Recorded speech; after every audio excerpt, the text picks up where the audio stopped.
You are very welcome to Traslin and Atira. My name is Marcus Howard of Easter Rising Stories, and tonight we're looking at the forgotten counties of 1798 with Colum Ó Ruairc.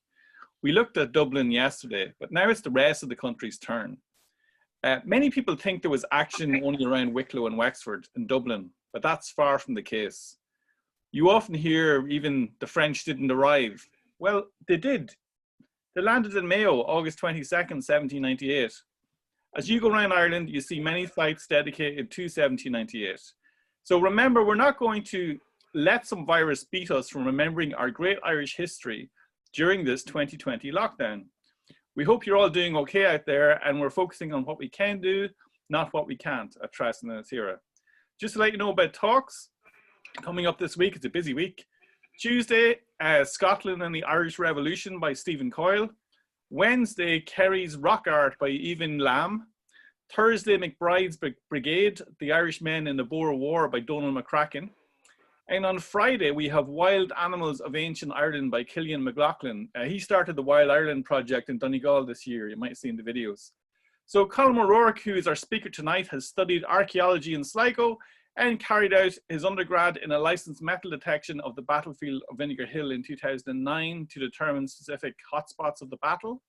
His Facebook page, which is incredible as a page, is the 1798 Rebellion Casualty Database, and he has collected many of the names of those who took part in the actual fighting of 1798. So, Colum, you're very welcome, and can you tell us why this topic is important? Hi, Marcus. Yeah, I decided to cover the forgotten counties, as to say, or as what Professor Tom Bartlett called them, the dogs that didn't bark in the 1798 rebellion. It is crucial because we do learn as we grow up that 1798 only affected Wexford, Carlow, Wicklow, Kildare and Meath and Antrim and Down and Mayo and other parts of the West. But realistically, the rebellion affected the entire island, from Derry down to Kerry and from Galway over to Dublin. The entire country was engulfed at some stage between 1797 and 1803, 1804. And so I'm just going to touch off some of the counties that a lot of stories from different counties that people might not have heard of, and we'll have a look at, like I said, from Kerry all the way to the Midlands and up towards the north. And I hope everyone enjoys.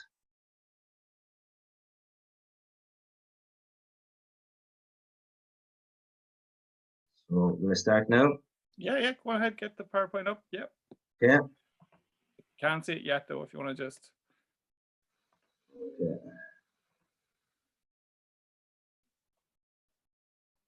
Yeah. Okay. And right, so the forgotten counties of the rebellion. So I'll just give the introduction to that now. Now, I'm one for a lot of details, so there's a lot of information on these slides. Now, Traslin and Atira have a YouTube channel, and this video will be uploaded tomorrow. So if anybody is interested in the information that I could be very fast covering this. If you're interested in your specific county or a specific story, you can go back to on the video, on the talk when it's uploaded tomorrow. And so hope you enjoy. I also like to thank Traslin and Atira for the opportunity as well of giving this talk. So Ireland joined the 1798 rebellion. So we're going to have a look at Munster's involvement, the Midlands, the West, and we're going to look at the parts of Ulster that didn't rise up.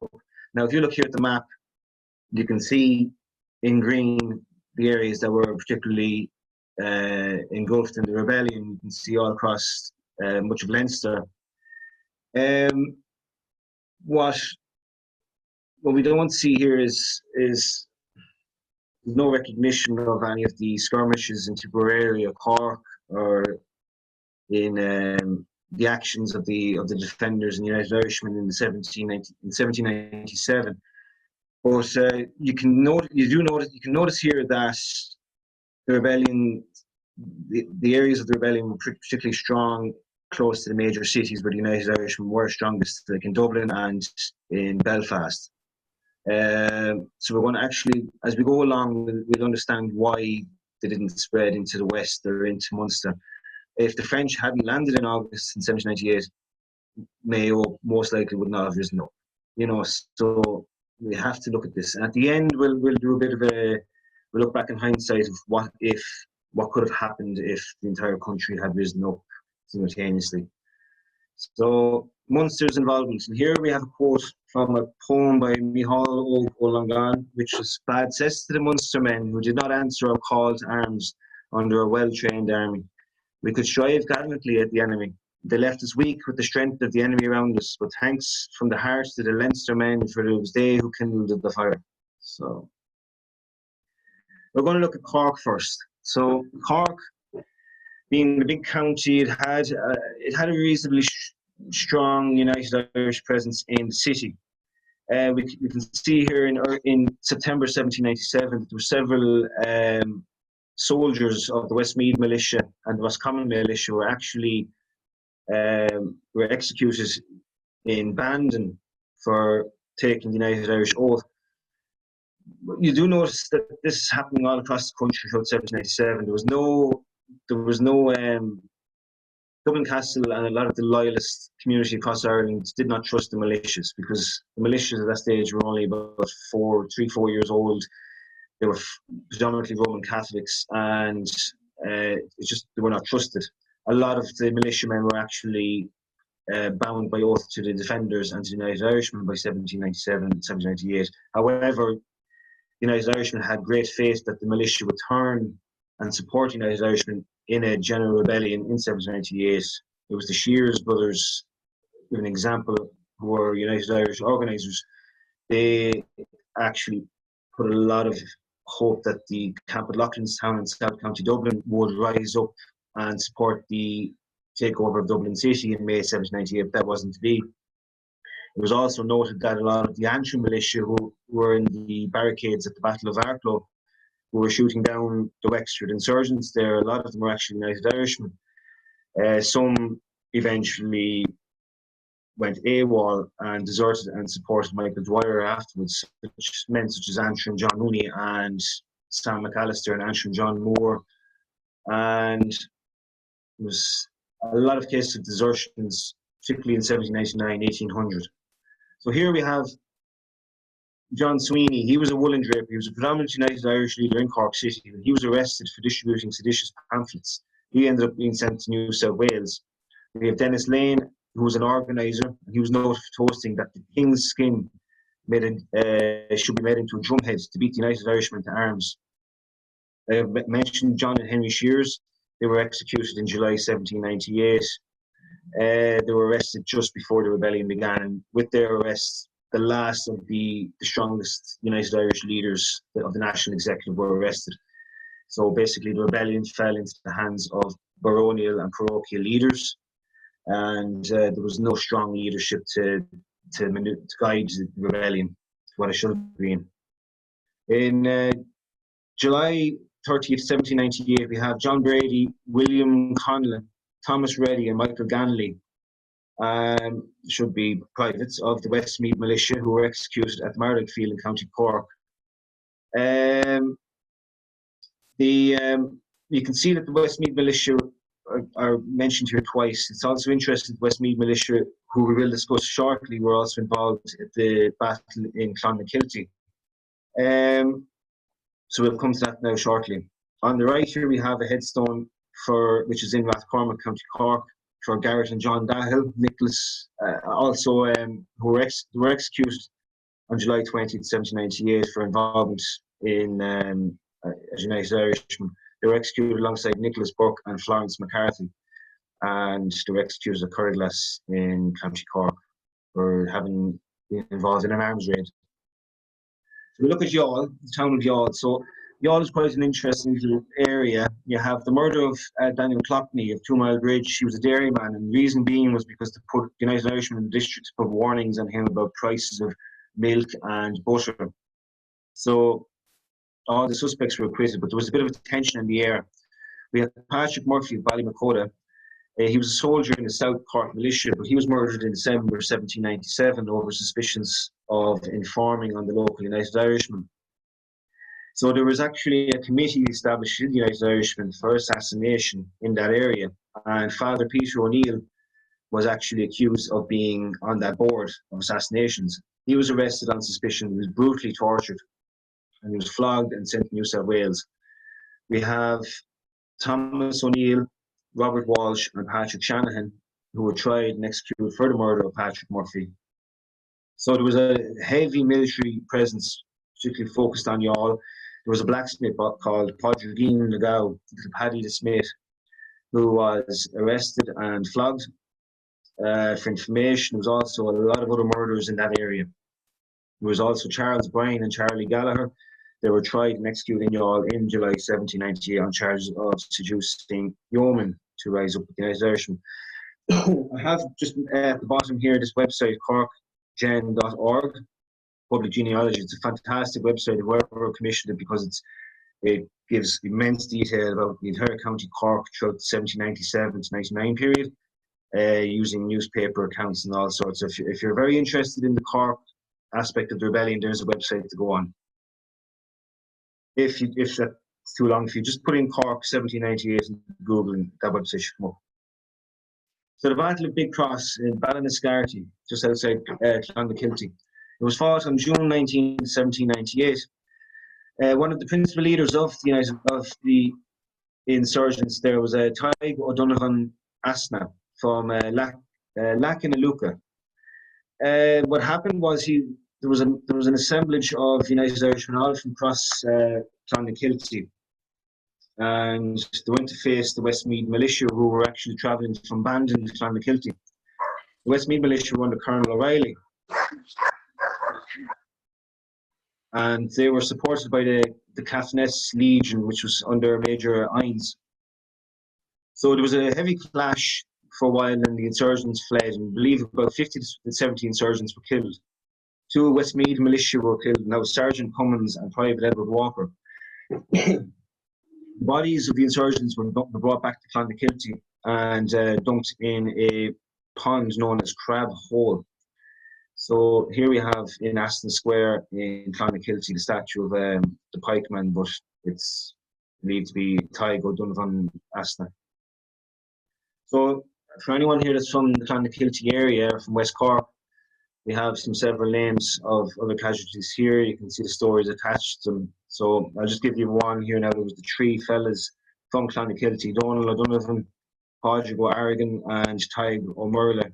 And there were 3 United Irishmen who were hanged at the time of the rebellion.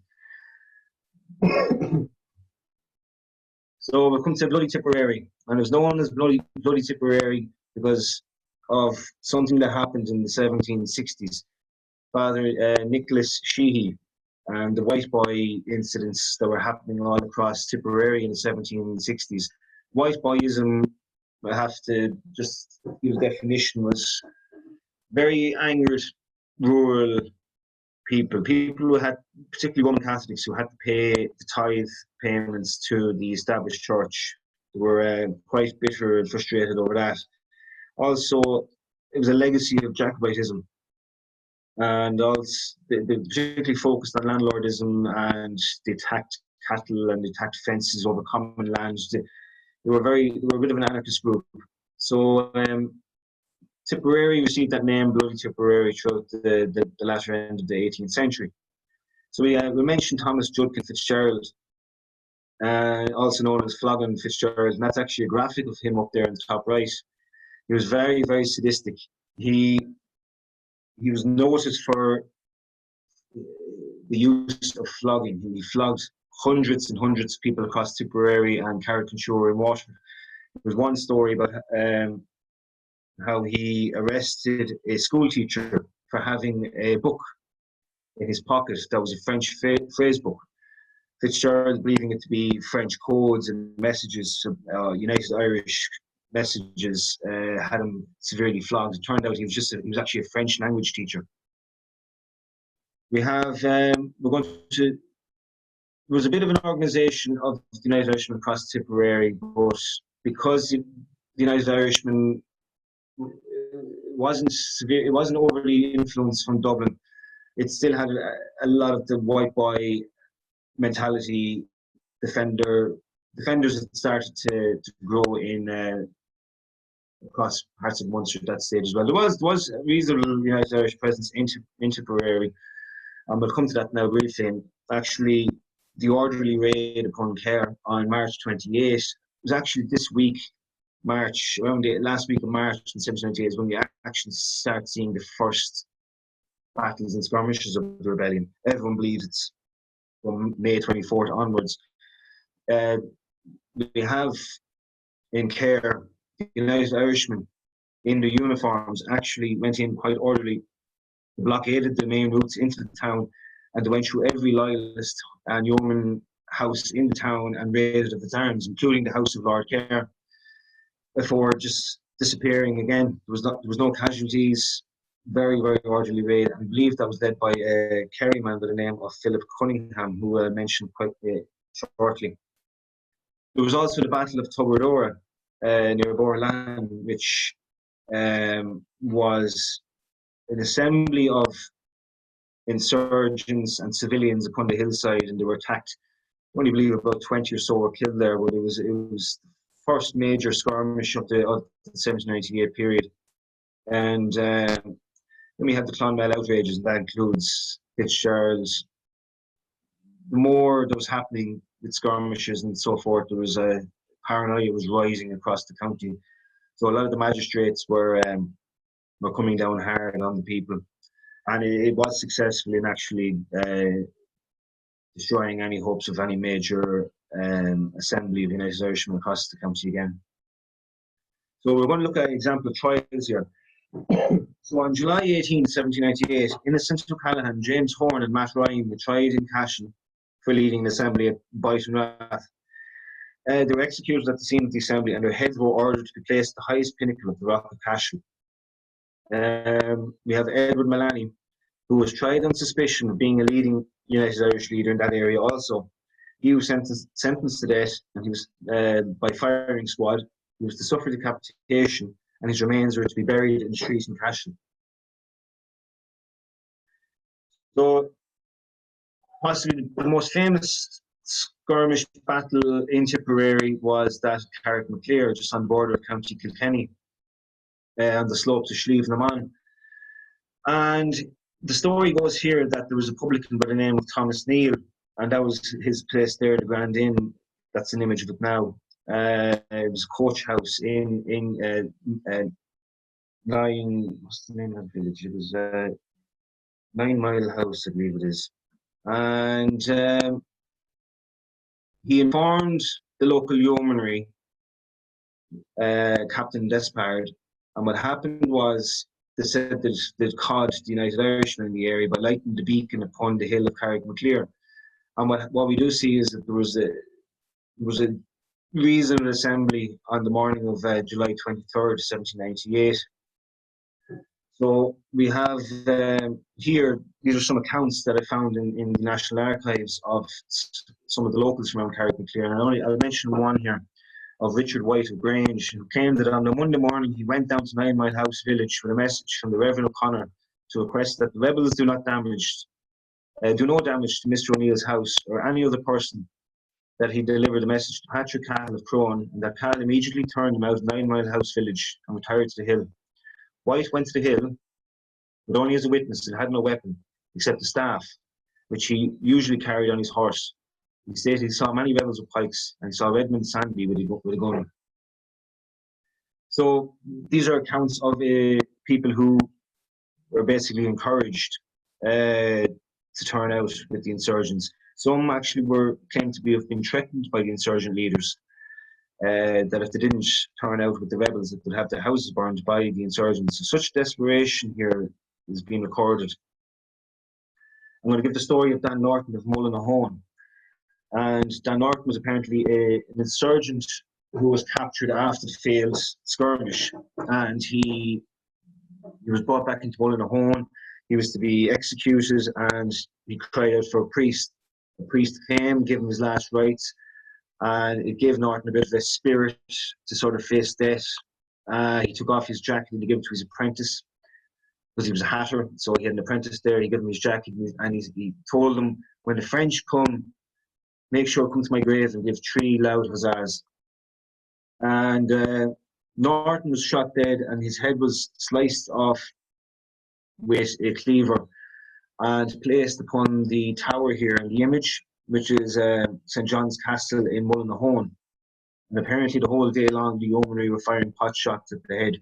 But later that evening, his friends came and took his remains and buried him. Just in this image here, you have Kilkenny graveyard in Springmount, County Kilkenny, and it's around that high cross that it's believed that the 20 or so people who were killed at Kerry and Clare were buried in that area. The trial of John Lowe on October 26, 1798. So John Lowe is an interesting fella. On October 23rd, he got his discharge papers. And he went into the King's Head Inn in Clonmel, and he started bragging to some of the soldiers of the Royal Lancashires. And they told him to go on with himself anyway. And then later, anyway, they were at this roll call. The Royal Lancashires were at their barracks, and Lowe turned up drunk, and he caused a bit of a panic, stating that the Hessians were killing his men by the dozens with their swords. Now, anyone who doesn't know what a Hessian was, the Hessians were Baron Humpesch's chasseurs. They were actually a German unit that were attached to the British Army, and they were noted, according to folklore and also historic accounts, for being extremely brutal. So we have there was some sort of a clash happened that Lowe had instigated, and there was two of the Humpesch chasseurs, Friedrich von Geber and Private Cornelius von Leuven. They were actually shot in the incidents, and von Geber was killed. But Lowe was tried for instigating all of this, and he was eventually acquitted by General Askill. But it just shows it was very strange times that was going on. But that was an incident from Clonmel. So I mentioned briefly there Philip Cunningham, and here's an image that was illustrated to show Cunningham in 1804 when he was at Sydney, at the uprising in Sydney, which he was principal leader in. But he was born in Glenlee in Moyvane, County Kerry, and I saw some sources that stated he was a stonemason and others that he was a publican. But he was very influential in the Clonmel United Irishmen. He seemed to have escaped the trials throughout 1798, but he was eventually tried in April 1799, and he was sent to New South Wales as a convict. Like I just mentioned, he was a chief organiser in the Castle Hill uprising on March 4th, 1804. And in the illustration, he has his famous quote, "Death or liberty, Major." Now, God loved them. Those who rose up in Sydney in 1804, they weren't used to the geography of Australia at that time. Not even a lot of the British even knew the geography. They actually thought that they could get over the Blue Mountains, the mountain range outside Sydney, and they thought they'd be in China. They just wanted to get out of the very poor environment of being a convict. It was a very tough environment, a very harsh place at that time. Cunningham was wounded in the Battle of Castle Hill, also known as Vinegar Hill, in recognition of the battle in Wexford. But he was wounded and he was eventually brought down to Parramatta and he was executed alongside the other principal leaders who were also United Irishmen from across the country that were transported to Australia. So we're going to give a review of Kilkenny, and Kilkenny is an interesting county because it's surrounded by counties that did rise up. We have Carlow, we have Wexford, and they had the chance to rise up on many occasions, but they didn't. And I'll give my own theories to it here, but I did have to put in the quote, the famous one, "I should have been the only piss on the powder 98," and the reason being is because that has stuck with Kilkenny as a dig for many Wexford people down through the generations, especially in sporting events. But it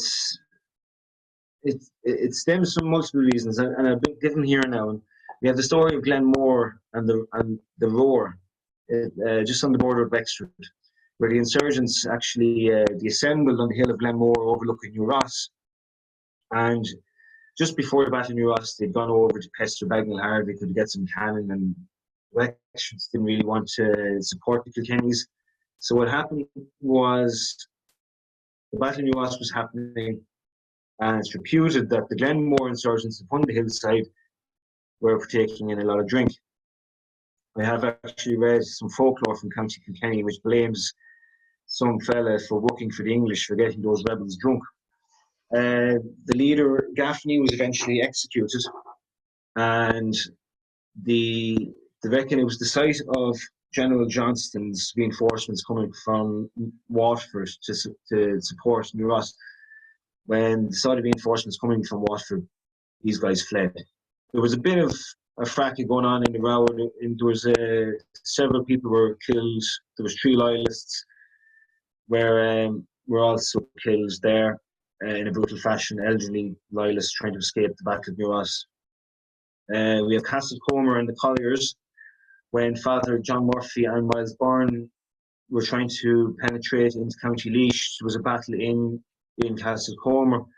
The Colliers of just the north of County Kilkenny and the border of County Laois, it's a very mining area. So the Colliers, who had actually assembled on May 25th to support the Laois insurgents who were attacking Carlow town, the Colliers rose up again to support Father John Murphy and Miles Byrne, and they actually attached themselves to that column for several days. Now, unfortunately, this is where the story comes from, the piss and the powders, because Miles Byrne mentions in his memoirs, and it's also it led to a lot of bitterness, especially with the insurgents who survived. The insurgents were camping out. The Colliers had their camp as well together. The Wexford men woke up the following morning and the Colliers were gone. And they had decided to take all of the Wexford men's weapons, powder, and apparently urinated in some of the powder caskets as well, just diminishing the Wexford men of any hope of continuing their attack into the Midlands. They eventually had to go back to Wexford. We have the Callan district, so some of those guys were involved in Carrick-McClear, but also I reckon there was poor leadership in County Kilkenny for United Irishmen. There was also a heavily garrisoned city, like General Askill. Anywhere that there was any disturbances, he was immediately there. Carrick-McClear, he was there within the day. When Father John Murphy and Miles Byrne went to Castlecomer, he was there within hours. You know, he was quite an effective leader.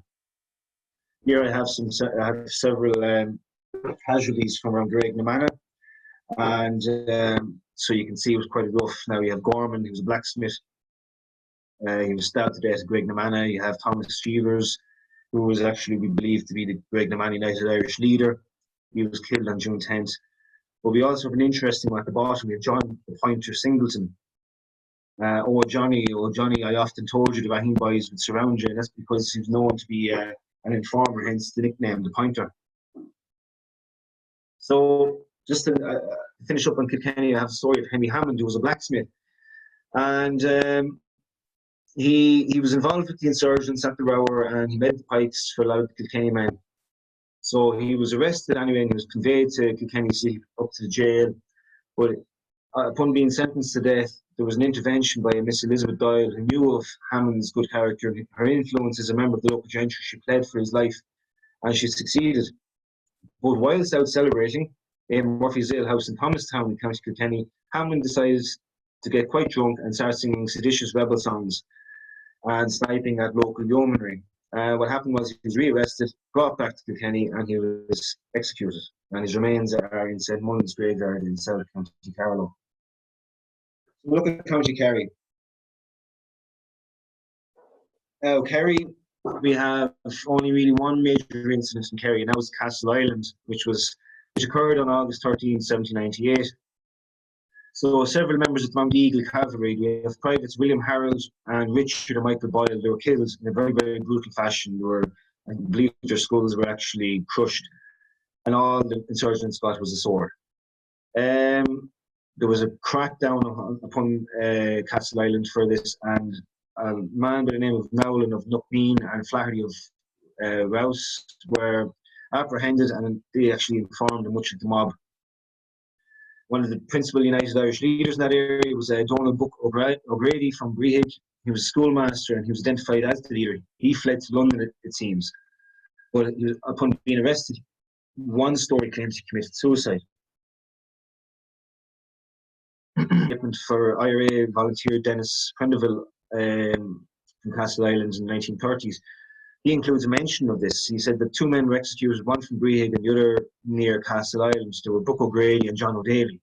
After their execution, their heads were hung on the market house. In June 1801, we have Michael Brosna.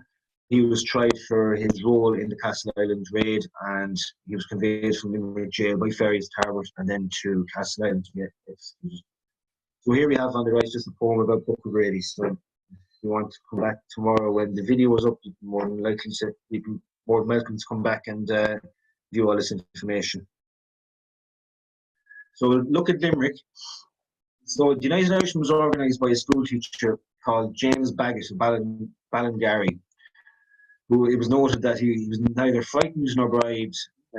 Seemed to be a bit of a fearless fella. We also have Captain Gerald Fitzgerald. He would have been of the family of the Knights of Glyn. Quite an influential man, friends with Lord Edward Fitzgerald. And we don't see much of they don't show much leadership, so they clearly kept their heads down as rebellion broke out across the country. In June 1797, two soldiers of the Laois militia were shot for having administered the defenders' oath. James O'Neill and Peter Murneen were executed for other charges. Kildare militiamen Peter Coughlin and Thomas Lyons were executed at King's Island by their fellow comrades for the use of seditious oaths. So you can see throughout 1797 there was a clampdown upon the militia to basically pull out anyone that had infiltrated this for seditious reasons. Anyone who thinks of County Limerick in 1798 will always know the story of Patrick Stake, the Wallace of Kilkenny. He was a 65-year-old United Irishman, and the story goes that Captain Oliver of the local yeomanry, he attempted to arrest Wallace, and I believe it was a conspiracy to actually kill Oliver, but Wallace actually fled. And one of the yeomen, Roger Sheedy, he discovered Wallace and had him lodged in Limerick jail. He eventually took him to the fair at Ballinvrina and tied him to a stake, and he was severely flogged by a Palatine, which was a German settler in Ireland, named Slasher Bateman. And that was to try and entice the people at the fair who were United Irishmen to come and rescue him, but people were terrified. Oliver encouraged Wallace to give but one name of somebody in the conspiracy. And the story goes that Wallace wrote down his own name, thus signing his own death warrant. He was eventually hanged and decapitated in the square in Kilkenny. And Roger Sheedy was assassinated afterwards. So there's a fine memorial dedicated to David Wallace showing his head. And that's, well, here's the list now for County Limerick. So here's actually the names of those who were executed. I've come across in the rebellion papers in the National Archives the full list of those who were imprisoned in Limerick jail in July 1798, and it actually gave the names of these guys. I know there's a bit of a dispute over the actual forename of Wallace. Some say it was Edmund, some say it was Michael, and some say it was William Wallace, but it was actually Patrick Wallace.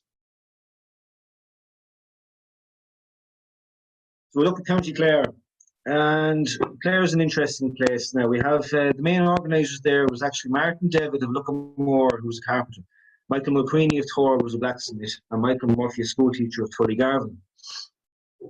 So the United Irishmen, there was a small network of them in County Clare. Throughout 1797-98, they actually tried to enlist members of the militia and things like that, but we don't know much about them throughout the summer of 98. We do know that there was several individuals from County Clare who were involved in the rebellion in the east. We had John Fireball McNamara and Dennis O'Duffy. And there's a memorial of O'Duffy in up the top corner. These fellas actually traversed across Munster and fought with the Wexford insurgents at the Battle of Vinegar Hill. McNamara was actually wounded, but they still made their way back to County Clare. O'Duffy eventually went into hiding, and he actually served alongside Miles Byrne in the Irish Legion, fighting for Napoleon Bonaparte.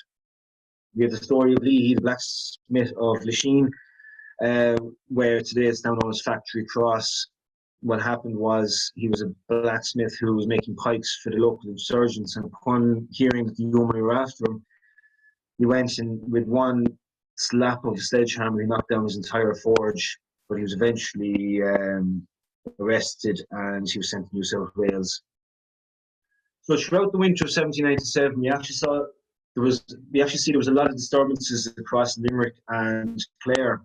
So as the rebellion was quieting down, practically finished in Wexford, we have these assemblies starting up in Limerick and Clare, and General Lake actually had to be sent down to quash these uprisings. And there were several murders and there was executions going on all across the winter of 1798 and early 1799 across the southwest of the country. We have a series of outrages going on across Clare. In January 1799, we have the howling, which is the very brutal agrarian tactic of slashing at the hamstrings of cattle and sheep, thus rendering them useless and unprofitable to landowners. Arms raids were also increasing across County Clare. So the area between Milltown, Malbay, Ennistimon and Corrafin was actually in a state of rebellion by mid-January 1799. On January 11th, we have a meeting that was held in the fields near Lisnagonini. The following day at the market in Ennistimon, the insurgents under Hugh Kildare marched out and recruited numbers along the street. They gathered up with 300 or 400 insurgents and they attacked George Lycett's house and kidnapped his son. The insurgents held the town overnight and made pikes to cut down some of the saplings across George Lycett's land. And eventually General Merrick arrived from Ennis with a force of the Roden cavalry and the Longford militia and disbanded them. And over several weeks then there was a clampdown upon the Clare United Irishmen. So Hugh Kildare and Michael Murphy, they were executed on March 16th, 1799. And we have Anthony Healy of Tulla was executed, and Frank Lycett ended up being sent to the King of Prussia in transport to Prussia. So now we're going to look at the Midlands. We're working our way up the country here now, so we're going to look at Laois and then up into Offaly and Westmeath. And the reason being is not because of geographically neighbours, but in a sense it was a domino effect. What happened in Laois ended up stirring up Offaly. Now, not much happened in Offaly, but what happened in Offaly did stir up Westmeath. So we'll have a look at that now.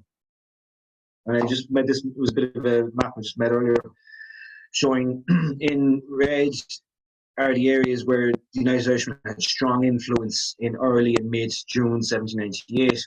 In blue, we have the large assembly that happened on May 24th and 25th, 1798. So we have there, we have Narramore and Ballator, and we also had a skirmish at Stratford on Slaney, just outside Baltinglass. That area was immediately put down. We also had Dunlavin within that circle as well, where the famous massacre of May 24th happened.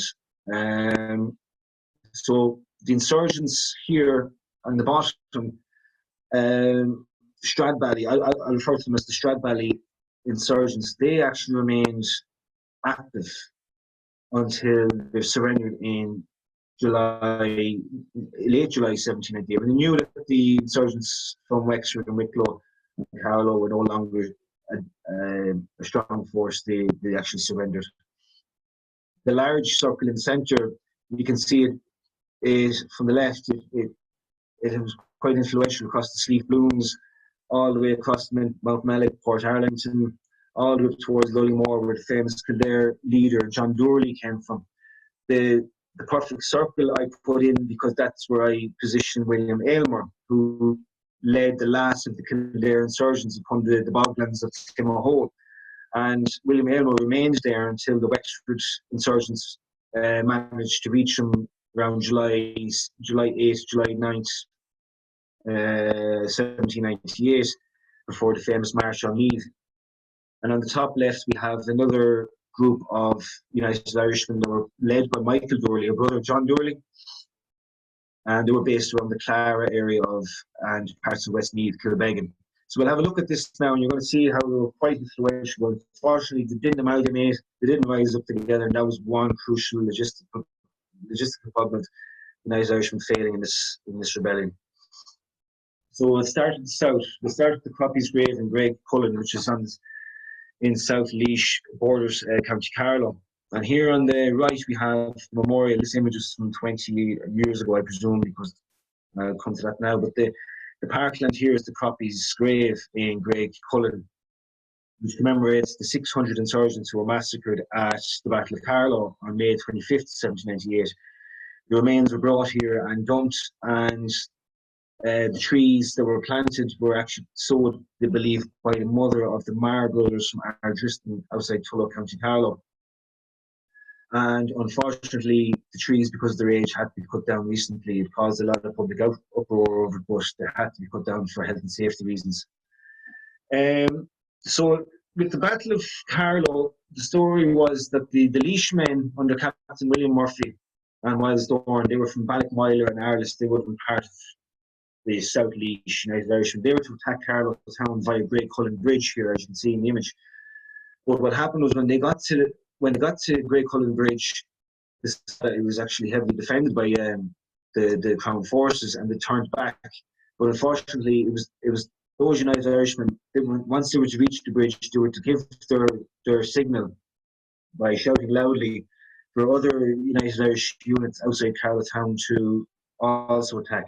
But unfortunately, what happened was the Carlow town men who assembled at the potato market ended up being slaughtered without any support whatsoever.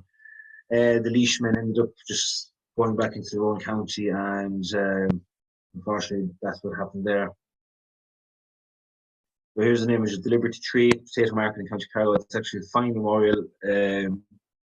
It's quite symbolic. You have the French cap at the top, the Tree of Liberty itself, and you have at the bottom the manacle, the shackles, the people bound to the old system that they wanted trying to embrace this new political ideology of liberty and fraternity and equality. So I mentioned briefly the Strad Valley area, and what happened was on July 23rd, 1798, there was a mass surrendering of that area of Laois. And here I have the names, not these names I haven't seen in any other publication, but anybody from Strad Valley or Central Laois, your ancestors might be here. So you can come back now to the recorded version now tomorrow when it's uploaded, and you might be able to find. So I can't really stay too long now. I don't want to keep it focused up too long on these slides, but you have more names here. So we're going to look at Port Arlington. So on May 25th, 1798, after the Kildare men tried to attack Monaster Evan, it was a failed attack. There was about 50 or so killed there. United Irishmen from the Laois side, they attempted to attack Port Arlington. It was garrisoned by the 5th Dragoons, and the attack failed before it even began, basically. 4 local men were tortured on the rack, and they were brought to the 2nd floor of the market house with a rope around their necks, and they were basically made to walk the plank. Once they dropped, they were disemboweled by the local butcher. And these 4 men were Darby Highland of Kilmullen, John Costello of Lee, Robert Foster of Lee, and Michael Dempsey of Treescombe. And the date is actually wrong in the memorial. It's the 12th of May 1798. But we also have Peter and John Bannon, who were the delegates for Laois. I believe it was Peter that was arrested at Oliver Bond's house in early March 1798. He was executed for conspiracy. Another town in North Laois, we have Mount Mellick, and here we have the story of Willie Brock, which is quite similar to that of Kevin Barry from 1920. Willie Brock was an 18-year-old Republican. The folklore simplifies as he was an innocent man, he was an innocent boy playing marbles on the street when the yeoman came along and brought him up and hanged him for no reason. We have evidence that he was a captain in the United Irishmen, so he was a prominent United Irish leader in that area. and that's his grave here on the bottom right. In Willie Brock, the story goes that his father actually informed him, and he was executed alongside, you can see here, Patrick Dunn, William Houlihan, Francis Dunn, Daniel Dunn, James Deegan, Thomas Dunn, Patrick Murphy, John Guilfoyle, Dan Conroy, and George Gilligan. So there was a big clampdown on Mount Mellick. Here we have the story of, on the right, the image here, we have the story of James Scully and John Daly, which became from about 10 miles away from Mount Mellick in a place called Cadamstown, County Offaly, just on the slopes of the steep blooms.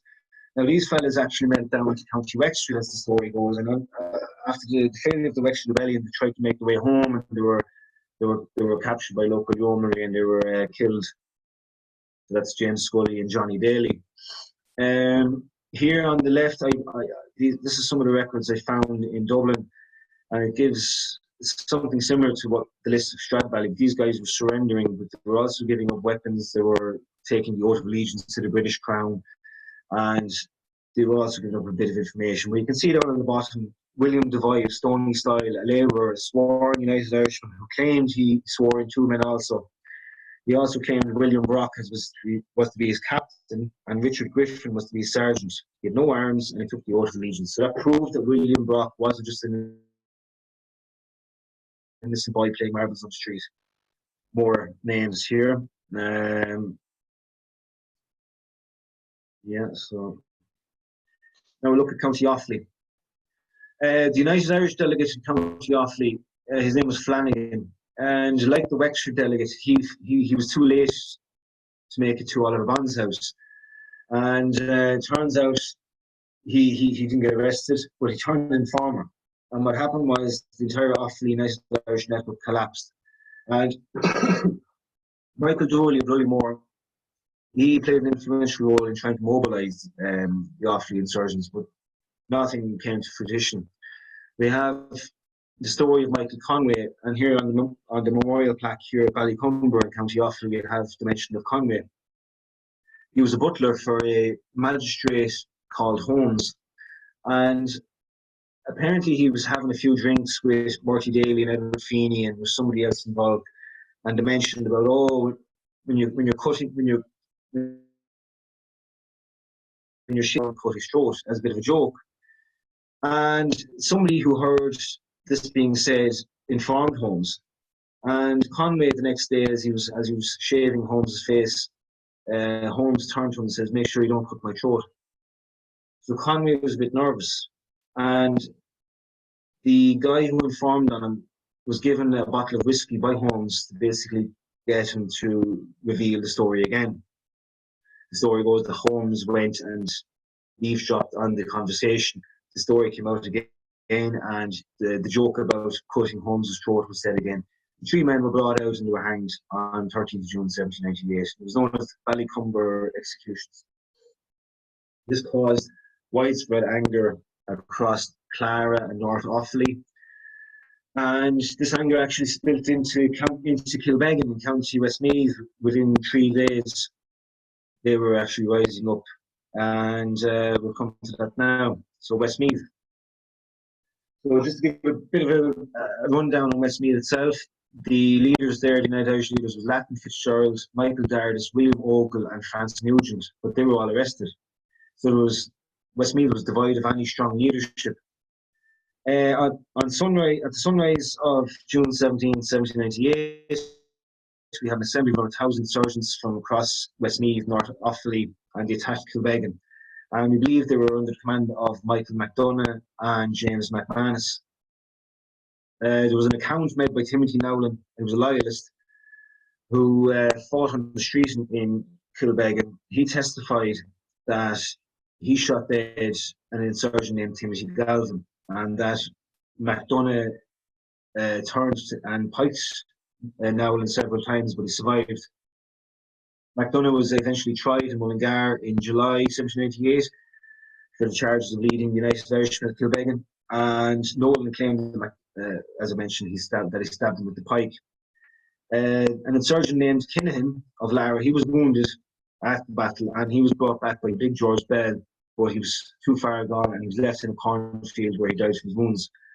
But interestingly, another one of the forgotten massacres of 1798, we had the Ballinagore massacre, where the anger of the local loyalists in Kilbeggan is spurred on several yeomen to go out and murder a lot of innocent people. We have the Marshall brothers of Ballinagore, the Greehan brothers, the Sheridan brothers, Edward Maxwell, and so forth. They have all these names of people that were killed. We also have other atrocities across County Westmeath. We have the story about the Carrolls, Edward Carroll, the blacksmith, and his sons John, Thomas, and Edward. And so they were killed by, it was believed, Hempenstall of the Wicklow militia. We have Michael Fox, who was a farmer, who was apprehended by a loyalist yeoman on his way to a forge, and he was hanged from a corn crane. We have Michael Murray and Henry and John Smith, who were tied to a cart by the Crown forces, and they were dragged for 2 miles to the village of Ballymore before being shot dead. So very, very tough, you can imagine. So we're going to focus on the west. So Galway, not much is known about Galway. It's quite a big county, but the United Irish network there didn't seem to have been as strong as we see in the Midlands or in Munster. White boyism and defenderism seems to have had a strong influence there. The main tactic here was used in early 1799, late 1798 and early 1799, and we have the practice of howling livestock again. It was the Barrack Act that was placed under the Insurrection Act as treason and worthy of execution. So on the bottom right we have the memorial to the Agrarian martyrs, who were United Irishmen, and they were executed. So I'll talk about that briefly. We have the court martial here of John Glenn, who was convicted of howling cattle belonging to William Walsh, and also for being a United Irishman. We have Charles Fitzgerald of Ardagh, he was a weaver. He was convicted of similar crimes, and for being a sergeant in the United Irishmen, he was hanged in Gort. And we have this all across Galway throughout the whole spring of 1799, and very interesting, we have these lists. Here, I'm not going to focus too long on it now. Here is an example of people who were tried in Galway and what happened to them. So it's very detailed. It's actually very good for genealogy.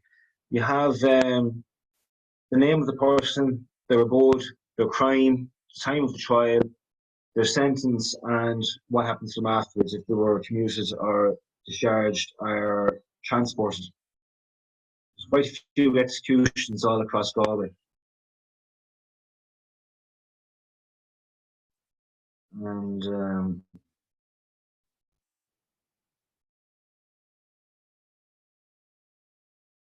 so that's just an example. Galway, you never hear of anything about Galway in 1798. And look what happened. 130 people were tried. A lot of them were executed, a lot were transported to New South Wales and Tasmania.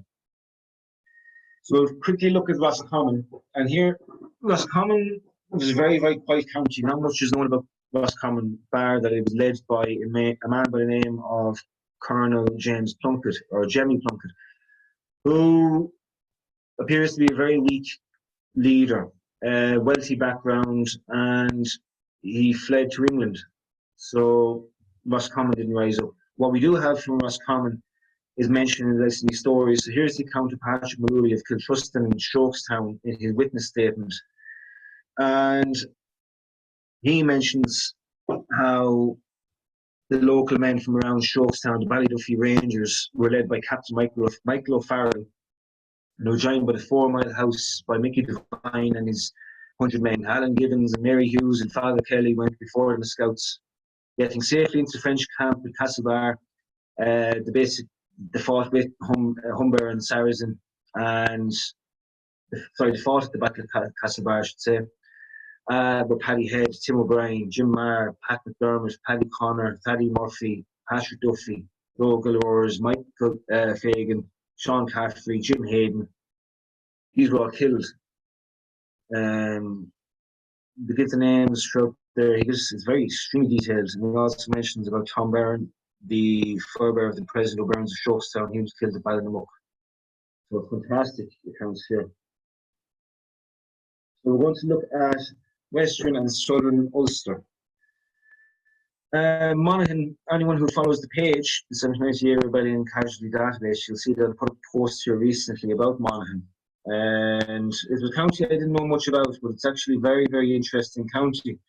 So the United Irish leadership were actually, they were wealthy merchants, or they were businessmen with strong connections to Dublin. So the network, Monaghan was a very interesting county because it received a lot of influence from Belfast and also from Dublin. So it received the best of both worlds in the United Irish world. Its membership reached 18,500 in 1797. There was a lot of arms raids across Monaghan at that stage. They actually came to a point that Dublin Castle believed the rumours that the United Irishmen across Ulster had the firm intelligence that the French were going to land in May and June 1797, and that the rebellion was going to happen then. The Leinster United Irishmen said, no, we're not rising up. So you can see that there was divisions in the United Irishmen in 1797.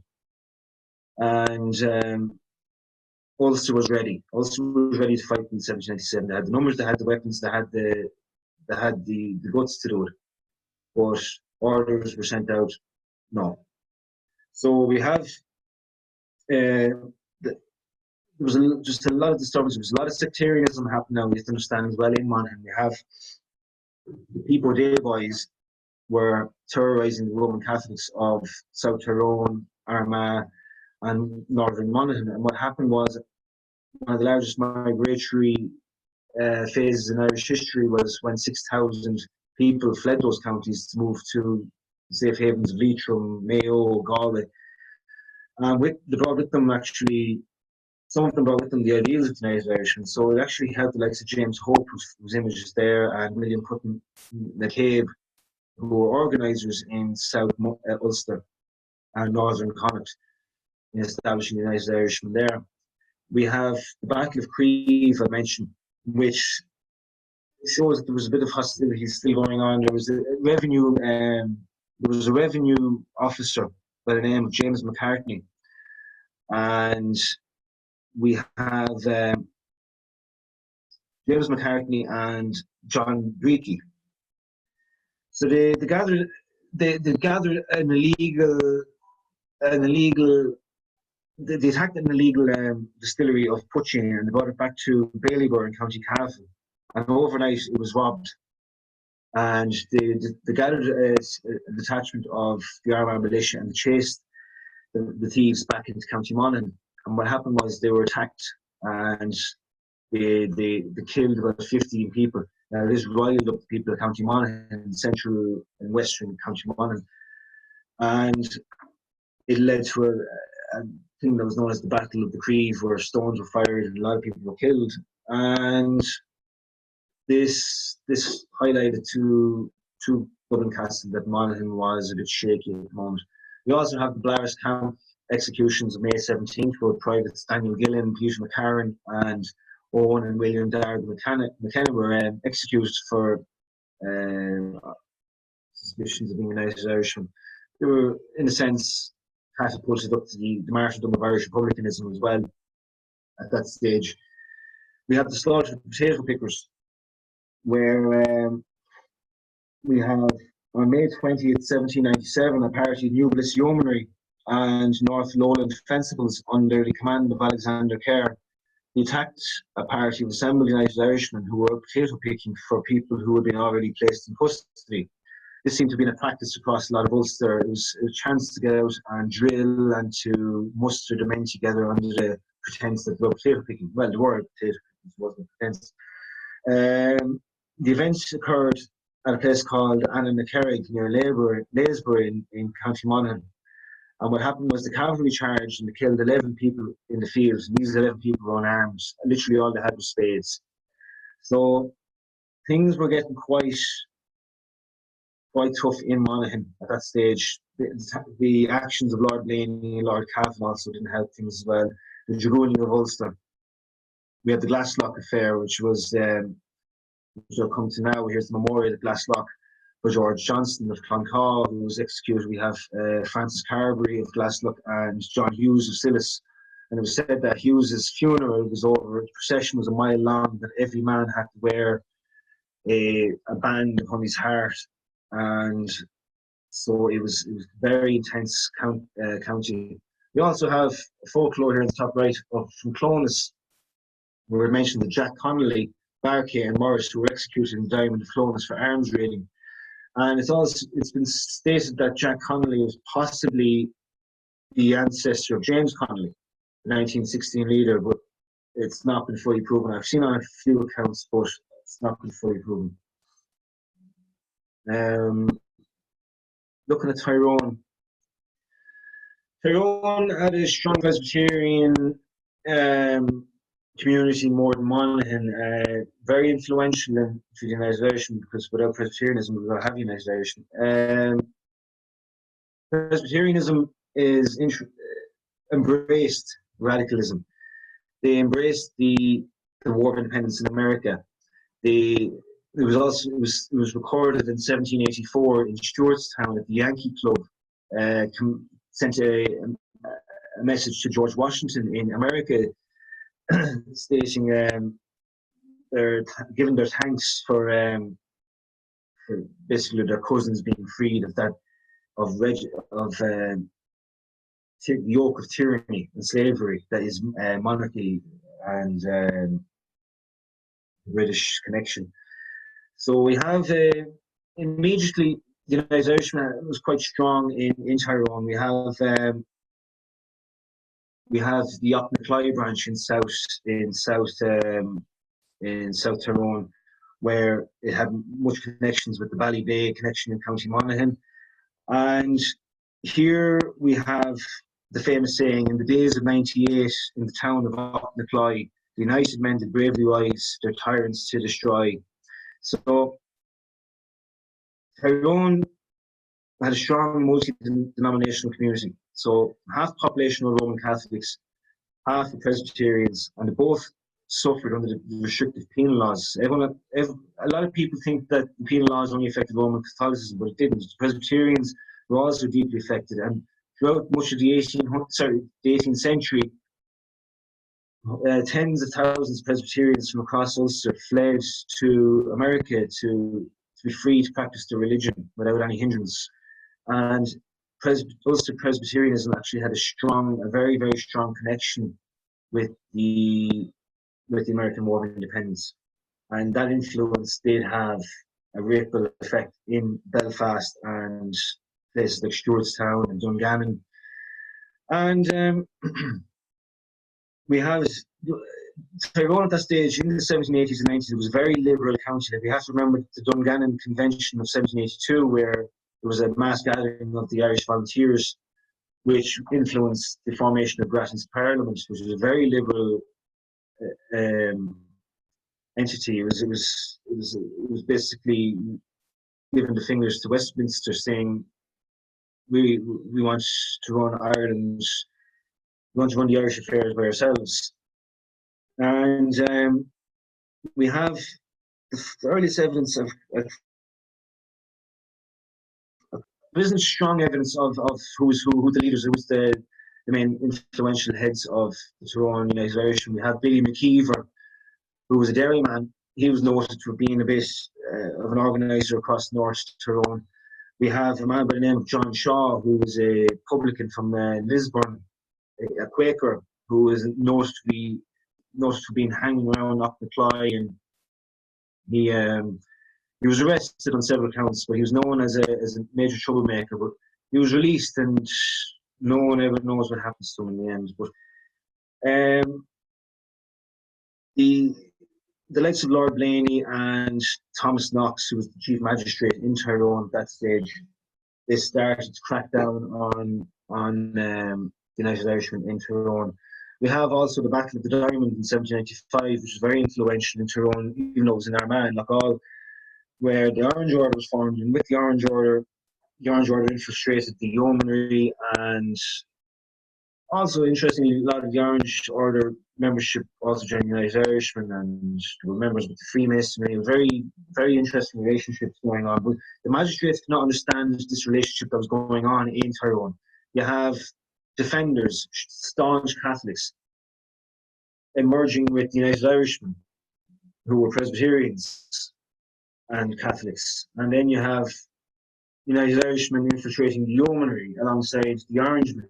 And you had Orangemen interacting with United Irishmen. And it was a very strange relationship. It was a strange time. So all this paranoia was kicking off in Tyrone. You had the open in the spring of 1796, which saw a lot of known defenders sentenced to capital punishment, whilst the Orangemen received lighter sentences. So there was a bit of division starting. You had Stewartstown, there was lots of raids and attacks, and it was also noted that on New Year's Day in 1797, several United Irishmen were arrested at Ballinode by Becker Hamilton of Clonakilty. So that was all happening from what happening in Monaghan. It was flowing into Tyrone. In Tyrone, we have here now. Just 1 second. We have in June 1796, the Orangemen now supported the military. So the magistrates embraced that relationship between the Orangemen and the yeomanry, and they didn't trust the militia as much. As I mentioned earlier, there was Thomas Knox, who was the main magistrate from across parts of Tyrone. He was very encouraging in promoting the enlistment of Orangemen into the yeomanry and to stem out United Irish infiltration. What happened was there was a major clampdown. You had the dragooning of Ulster, where General Lake was basically given do what you want. There was major bloodletting across Ulster. Leaders were arrested, imprisoned. There was mass imprisonment. There was torture. There was shootings, hangings, house burnings all across Ulster just to destroy the United Irishmen. And Knox, even though he was a bit of a conservative, he didn't agree with that method. He wanted to put pressure on Dublin Castle to give Roman Catholics concessions like reform and the tithe payments and possible emancipation, stuff like that. But the United Irishmen were deeply hit. And I mentioned about Monaghan. Ulster in some early summer of 1797 thought they were going to rise. They thought the French were going to come and land. And the magistrates knew of this through informers, and it got very, very intense. And we'll come to that intensity here now. We were mentioning the Stewartstown affair and the Cookstown affair. But we have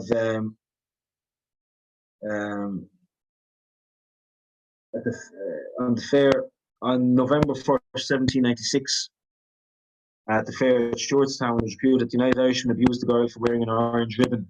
A riot ensued, and a party of the TAFE fencibles charged the street battle with fixed bayonets. On November 5th, at the Cookstown Fair, the magistrates and troops awaited similar disturbances. A clash did occur, and a Laois butcher, armed with a cleaver, brutally hacked the head of a United Irishman. So this was happening all across Tyrone. And we have on July 12th and 13th, 1797, also in Stewartstown, we have a party of Kerry militia who marched from Galway. Unfortunately, they marched into Stewartstown while there was a procession for an orange parade celebrating the Battle of the Boyne. A fracas ensued, and several soldiers of the Kerry militia were killed. There was Sergeant Mahoney and Brosna and Fitzgerald, and I have it here. Bowler, Brosnan, Fitzgerald, Healy, and Hussey were killed that day alongside Sergeant Mahoney. We have the Cookstown affair, which also which I just mentioned. So here we have some names of people who were killed. We have Felix Dudley. This was February 23rd, 1798. A group of 50 Orangemen attacked the home of Felix Dudley and his family. He was severely beaten with mallets and sledgehammers and hatchets, and his daughters also suffered violently. The house was burned before them. He died. We have O'Neill, Mrs. O'Neill of Glenart in Moy in County Tyrone.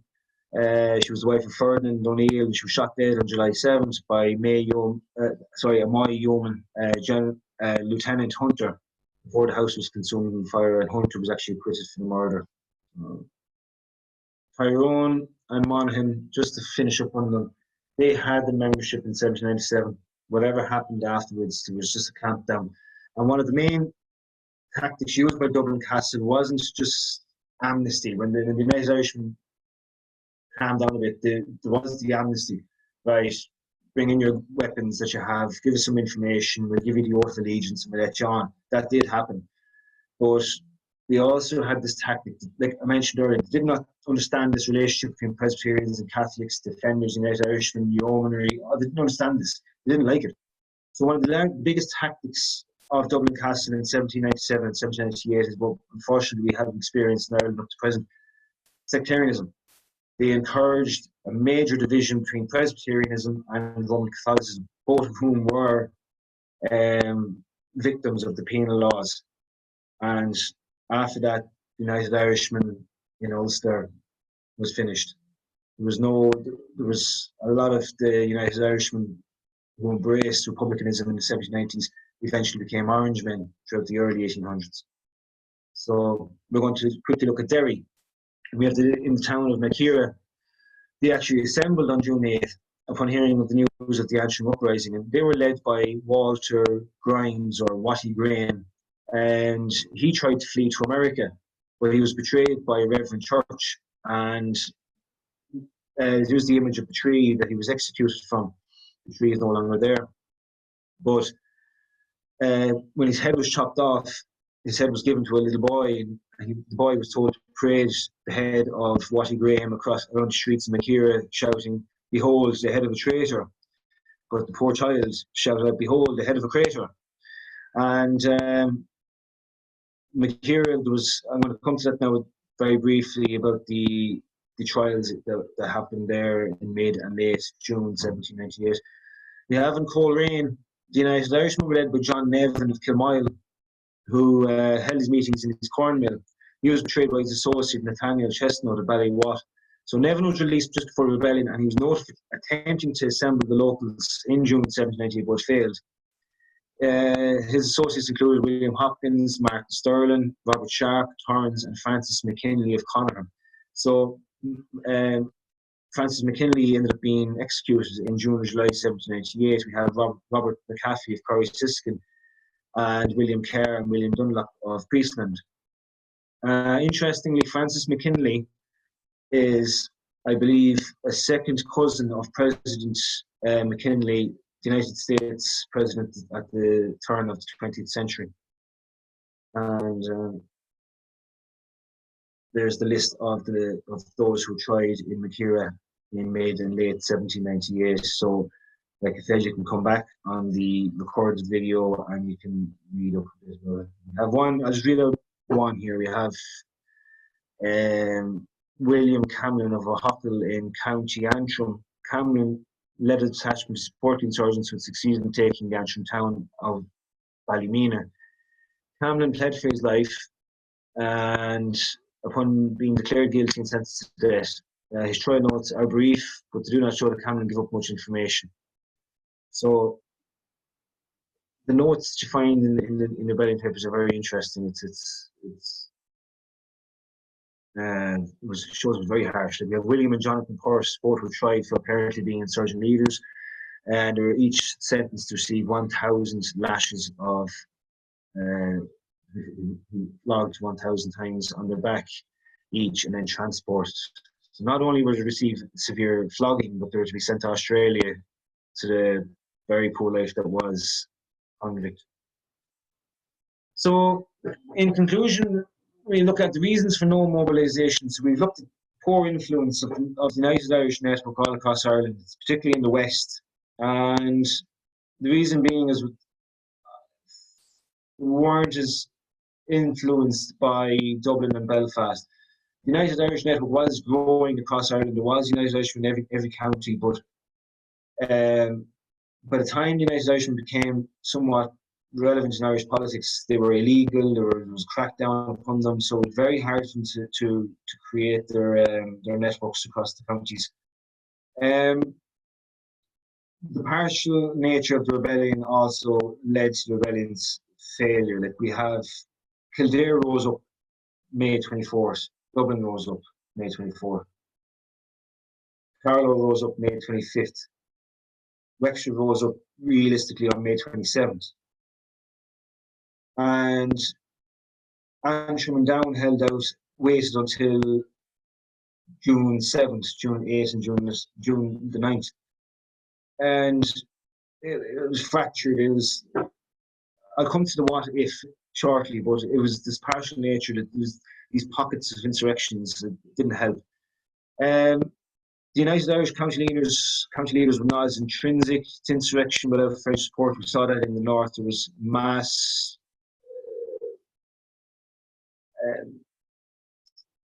there was a mass display from the Ulster leaders not to rise without the French support, and that actually was a wealth factor. It was actually a class factor. A lot of the wealthy United Irish leaders did not want to rise unless they had French support, because they feared to probably lose their business and so forth.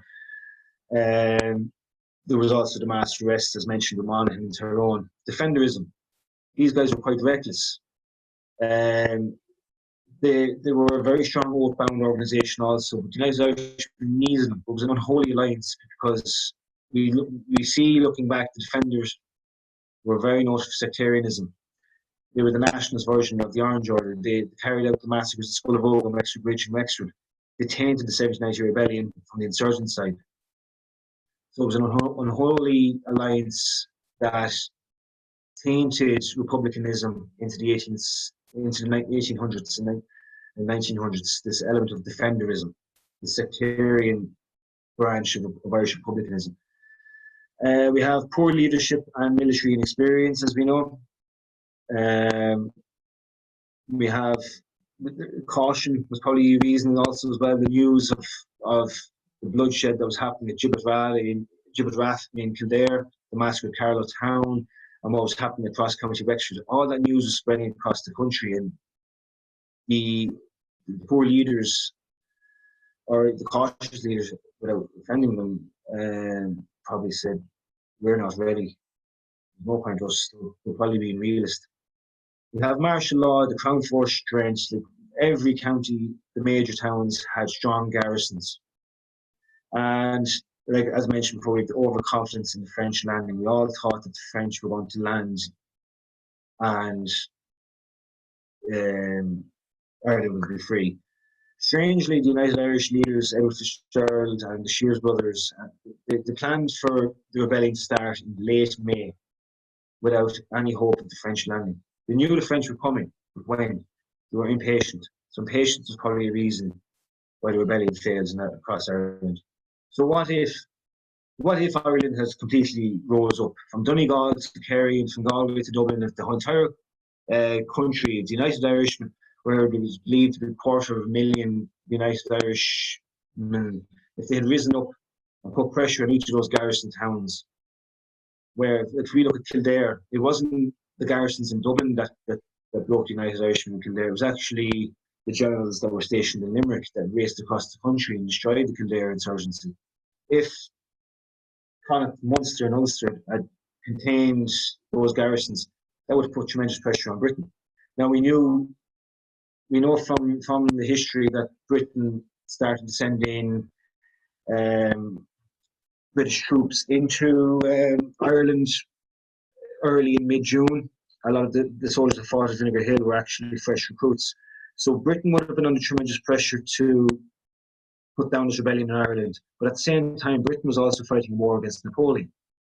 And so what would have happened? The French logistics is a major issue as well.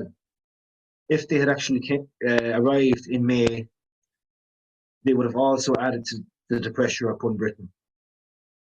The logistical problem was Humber went out, landed in Mayo. But 2 weeks after Humber left the port of Brest, Nappertandy's squadron left. And then 2 weeks after him, it was Wolfe Tone and Hardy. They left. They didn't go at one time. I know they're probably trying to evade the Royal Navy, but if they had all landed in different parts of Ireland at the same time, that would have led to tremendous pressure on the British garrisons in Ireland. At that time, there was about 50,000 British troops in Ireland by the time the French landed in September. So they could have been beaten. The French might have eventually been beaten, and would have been much worse casualties and atrocities upon the Irish. But it would have been very interesting to see what would have happened if the logistics had worked out. If it had succeeded and the French had, in a sense, taken over Ireland on behalf of the United Irishmen, would Ireland have been a satellite of France? If so, it would have seen possibly more wars. We would have more bloodshed. We don't know what would have happened with the Treaty of Amiens in 1802. Also, Ireland probably would have never been trusted, in a sense, fully by Britain afterwards. If you know what I mean. We have the treaty. We have the 1815 peace, and more than likely Ireland would have become a dominion of Britain once again. So that's only what if. That's only looking back at the rebellion in hindsight. So that's if all of Ireland had risen up, what would have happened. So that's the end. Thanks very much, Colum. So if people are looking for your Facebook page, it's the 1798 Rebellion Casualty Database. Now, we've got loads of questions for you here. So one of the questions that's been debated in the comments is between David Rees and Stephen McCracken. Kelly Sellers Pub in Belfast is not where the United Irishmen used to meet. Would you know anything about that or have an opinion on it? I don't know the ins and outs, the full details of the United Irish in like Belfast. Even with Dublin, I know the Eagle Tavern in Dublin, but amongst many other places. But I wouldn't know the details like that of the organisation and the cities. No problem at all. I just read some of the comments as well. John Tierney, there's a story that Staker Wallace's head was buried in the Abbey graveyard south of Kilkenny. Martin has said much more has happened in Kerry. The names of all who took part in the Castleisland attack are available. Many were deported in the aftermath. A militia sentry was shot dead in Tralee. Leonard and Galvin were United Irishmen. Galvin was transported with Father O'Neill. One of the Sands was a leader, also one of the Collis family. One of the Ferris family fought in Wexford, and Thomas McKenna is supposed to have married the captain's daughter of the song The Boys of Wexford. And also he just mentions the poem by Dan Keane, God rest you, Philip Cunningham, no more you will wander free, where first your youthful fleet did caress the green glens of Glenlee. David Rees has said there's a 1798 monument to Comerford Grennan in the square in Balnakill, and the burial place of them all maintained by the Balnakill 1798 committee. So let's see, just why did you choose to leave out some counties, like maybe Waterford? Waterford was a very quiet county, heavily garrisoned. It's a small county, but it was heavily garrisoned from Waterford City and also in Carrick-on-Shore. Carrick-on-Shore was a site of a lot of mass floggings and executions as well. So there was there wasn't a strong leadership there, and also because there was no assembly as well, and plus I knew time constraints as well. I couldn't go on about every county, unfortunately, as much as I would have loved. But same with Donegal as well. Donegal had an attachment somewhat with Derry. There were several incidents in Donegal, but nothing to the degree that we saw in Tyrone or Monaghan or in Derry. Okay. Amy Kenny, great talk, Colum. It's great to see Irish history being preserved for future generations. Let's see, Kathleen Cleary, congratulations, Colum, another wonderful presentation. C96, an excellent talk, Colum. Great to hear the stories of some other counties and see how they've commemorated those lost. Paddy Cullivan, forensic and brilliant as ever, Colum. I learned loads. John Malloy, a wonderful overview of the activities in Ireland circa 1798. Liam O'Sullivan has an interesting question relating to the likes of Philip Cunningham and the likes of John McBride from Thursday's lecture. Does Colum think there's an anti-British sentiment with these men, or is it a sentiment that small nations have a right to self-govern? Would you have an opinion, or? Very good. Well, when we look at the story of Cunningham, and when he goes to New South Wales, he's portrayed as some raggedy convict who just is he's shut up and wants to go back to Ireland. But in that image I shared where it says, "Give us liberty or give us death," you know, he was clearly an influential man. Like he was actually a reasonably wealthy man. He was highly influential in the Clonakilty United Irishmen, but they had this yearning for the self-determination, whether in Ireland or in Australia. They wanted to have this yearning for liberty. Like there was, you know, that is evidence, you know. Okay. I have a quick question for you. What is the most gruesome incident that happened in 1798, in your opinion? Do we want another hour? Pick one if you can. One. Oh, Jesus. I'd say it'd have to be coming to my mind. Oh, God, there's so many. Downpatrick Head in County Mayo, when the fall of Guerilla and the townspeople fled out to Downpatrick Head and went into the Soko, I believe it was, and the tide had been out, and they were holding on basically onto the rocks of this cliff face, whilst the yeomen were out searching for them, and the tide came in and drowned them all. Yeah, that was particularly bad. I filmed Paddy Cullivan around there actually for a future part, and yeah, it's an incredible story there. Owen J. Dunbar, who we've all had a brilliant road trip with. Great research column, something there for everyone bar Kilkenny. Having another dig at Kilkenny. David Rees, a question for Colum. The religious aspect is confusing. It seems the Presbyterians were as put upon as the Catholics. Was Anglicanism the denomination of the ascendancy? It depends on what part of the country. More in Ulster, the Anglican community were more pro-loyalist, whereas not strange, I should say, but in Wexford, because there's not much of a Presbyterian community, much of the leaders in Wexford were Protestants. You had Bagnall Harvey and Matthew Keogh and Edward Roach. They were all Church of Ireland men. But more so in Ulster, the Anglican faith were more aligned with loyalism. Whereas Presbyterianism also was divided as well. As people, as I mentioned before, 1798 is very divided. You have a lot of the militia who shot down these insurgents were Irish Catholics. Okay. Not like Presbyterianism in Tyrone was very divided. A lot of them were very staunch loyalists. A lot of them were very staunch Republicans. There was a reverend in Omagh, I believe, by the name of Buchanan, who organised this a troop of 2,000 Presbyterian volunteers who were designed to combat any uprising by the United Irishmen. So it was very, very divided times. So all religions were involved in all ways, whether they were pro-Britain or pro-Republican. And afterwards, like, was 1798, was the North like unfairly written out after 1798 or not by historians? I believe that's a tactic that I mentioned that was used by Dublin Castle to divide and conquer. The divisions, the sectarianism that grew up in 1798, encouraged by historians such as Richard Musgrave and Maxwell, it basically done the job of preventing this happening again, that these three religions would come together under this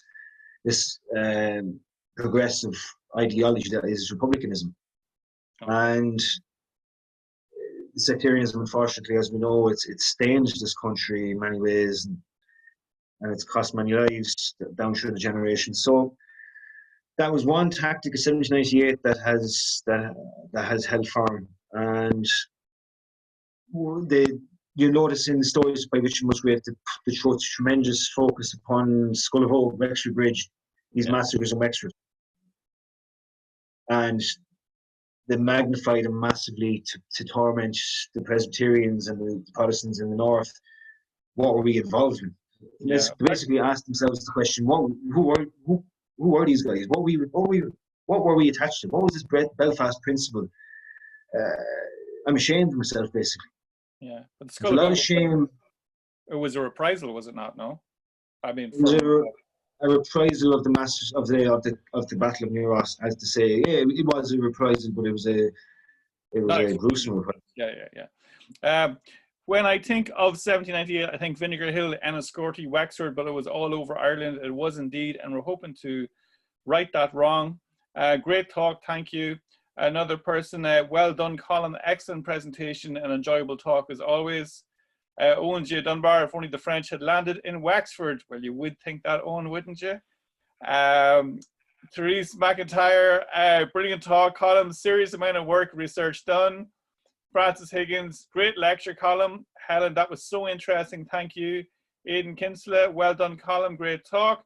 David Rees, I honestly had no idea about how widespread this rebellion was. Thanks for a very informative presentation, Colin, and all involved in organising. I think, David, as well, I mean, maybe museums could up their game when it comes to talking about 1798 as well, in terms of how they're presenting it, because a lot of people have that opinion. Sean Fay, excellent presentation with tons of info I had no knowledge of. Aidan O'Connor, very comprehensive, thanks. Thomas Kinsella, fair play to you, Colin, and a great talk. Brian Furlong, another reason for the failure was the penetration and numbers of informers in the United Irishmen. Very informative lecture, absolutely.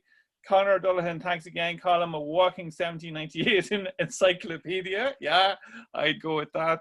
Jurgen Hartogs, will I be correct in saying that the reason so many leaders were Protestant is because they were usually richer and therefore more powerful?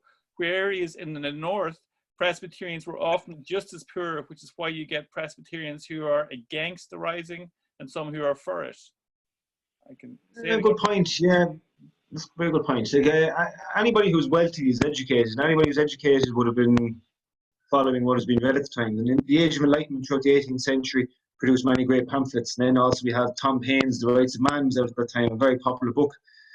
And we have a lot of the Presbyterians in Ulster were, like I mentioned, were keeping an eye on what was going on in America with their cousins over there after successfully creating this political, this embryo of republicanism, this something to look up to. It was a massive revolution, and they did keep an eye on that. Ireland was just too divided religiously and politically. Ireland was very, as we know, we had the ascendancy and we had the middle class, and then we had, I wouldn't even call it the working class. It was an impoverished peasantry. So I'll come to that actually. When I should have mentioned County Clare, when George Lycett's son was kidnapped, yeah, they came across some insurgents on the road, and he said, "Is this all about this free Ireland that you want? This dream of a republic, whatever this creation?" And they said, yeah. "No, we just fed up being miserable." Okay, that's all it was. But like, I mean, you said about them studying, the French Revolution. Like the French Revolution, like they were very against the church at the time. So I suppose it would have been a threat to the church in Ireland. Exactly. Yeah. The church was very against the revolution, because if that was to happen here, it upset the apple tart. Don't forget the Roman Catholic Church had got some consents. They got some reforms in 1792 with the relief bills. So the Catholic Church basically encouraged Catholics then to go and serve in the British Army as a thank you for Westminster giving them some reforms. And the French Revolution was very divided here in Ireland. It was actually commemorated by the Liberty Boys in Derry, who also commemorated the Battle of the Boyne and the Siege of Derry. And it was we have the famous image as well of the Bastille Day being celebrated in Belfast. It was a very French Revolution was seen on par with the American Revolution as very, very progressive, very radical, and it actually influenced like Samuel Nielsen and William Drennan and Wolfe Tone. But it was the Catholic Church, no. And we see that with the story of Daniel O'Connell meeting the Shears brothers on the ship going to England, with the Shears brothers holding up the hanky stain in the blood of Louis XVI. Yeah. And Daniel O'Connell is dismayed by this. He's disgusted. Yeah. You know, so was always told that the order of the day to troops surrounding Vinegar Hill was to kill all who spoke English because of North Cork militia equals Irish, Hessian and Welsh. Aideen Hassett, brilliant talk yet again. Thanks, Colum. One final question. This is an interesting one by David Rees. Would 1916 have happened if 1798 hadn't happened? I can jump in there a little if you like. I've done documentaries on Patrick Pearse and even James Connolly as well. I mentioned before, like these men really held the leaders of 1798 and 1803 and subsequent revolutions, but especially it started from 1798 for an awful lot of them, because it's very easy for us to look at them with the benefit of hindsight. But you know, that's after knowing what happened in 1916. They didn't know what was going to happen, so they were looking at previous rebellions. I think an awful lot is mentioned in the military archives and the witness statements, that 1798 was a big influence, as well as, and Dan Jack would attest to this, the 1898 centenary commemoration of 1798. I'd just like to say to Colum, you have been working really hard over the past weekend between this talk, yesterday's talk, the petition, everything. And I'd just like to say you are a credit to keeping this 1798 chapter in Irish history alive, because there are very few. I mean, Paddy Cullivan's another.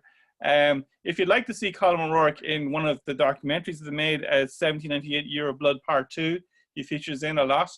But I would like to say it's really, really important what you're doing, and please continue. His Facebook page is incredible and it's well worth checking out, 1798 Rebellion Casualty Database.